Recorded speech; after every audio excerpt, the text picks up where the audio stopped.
ရှစ်ထောင်တန်းမြန်မာဒီဒူးရင်ဒီလုံးလေးကိုခွဲပြီးစားထားတာတော်တော်ချိုတယ်ပေါ့နော်အသားကတော့သူကမွန်ထောင်းတီးကိုချန်နီတီးကိုလောက်ပတ်ဆက်တီးကိုလောက်မထူပင်မဲ့ချိုတာကတော့တော်တော်ကိုချိုတယ်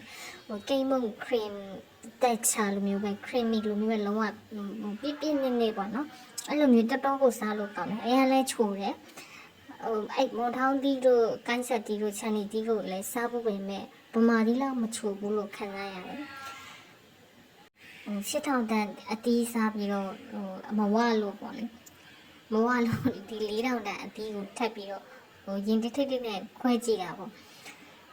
ပုံနေမလားဘယ်လိုလဲဆိုပြီးတော့ခွဲကြည့်လိုက်တာမှာ၄ထောင်တန်းအတီးလေးကလည်း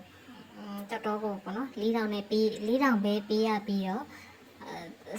ဘယ်လိုခွဲကြည့်လိုက်တော့တော်တော်တန်ပါတယ်တန်တာထက်ကိုပိုတယ်လို့ပြောမှာအသားတွေကလည်းချိုတယ်အမွှာတွေလည်းအများကြီးပါတယ်အမွှာဆိုလို့ရှိရင်10မွှာလောက်ပါမလားတော့မသိဘူး၄တောင်နဲ့ပေါ့နော်အဲ့လိုမျိုးလေးစားတာလည်းတော်တော်ကိုချိုတယ်ခုနက8000တန်အလုံးထက်ကိုပို့ပြီးတော့ချိုတယ်လို့ခံစားရတယ်ပေါ့နော်ဒါကလည်းတီဗီမင်္ဂလာဈေးတွေကဝယ်လာတာပါတီဗီမင်္ဂလာဈေးတွေကလည်းကံကောင်းရင်တော့ဘယ်လိုပြောမလဲကောင်းတာတွေရတယ်ကံမကောင်းရင်တော့ကောင်းတာမရဘူးဝယ်လာတာလကားဖြစ်တယ်ပေါ့နော်တချို့သူတို့တွေကယူရီးယားတီးတို့ချန်နီတီးတို့ဒါခွဲပြီးလို့ရှိရင်မကောင်းရင်လေးပြပေမဲ့ဗမာတီးကျတော့သူကဒီတိုင်းပဲအလုံးလိုက်ကောင်းတာအဲ့တော့ဆိုလို့ရှိရင်ကောင်းလို့ရှိရင်တော့ဝယ်ရတာတန်တယ်မကောင်းရင်တော့ရှုံးတာပေါ့လေအခုဒီလေးဆိုလို့ရှိရင်4000နဲ့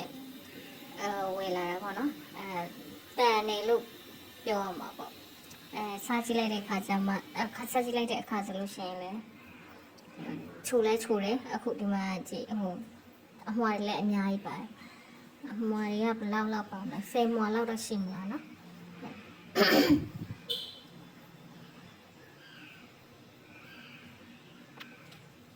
ချိုပါတယ်တော်တော်ကိုချိုပါတယ်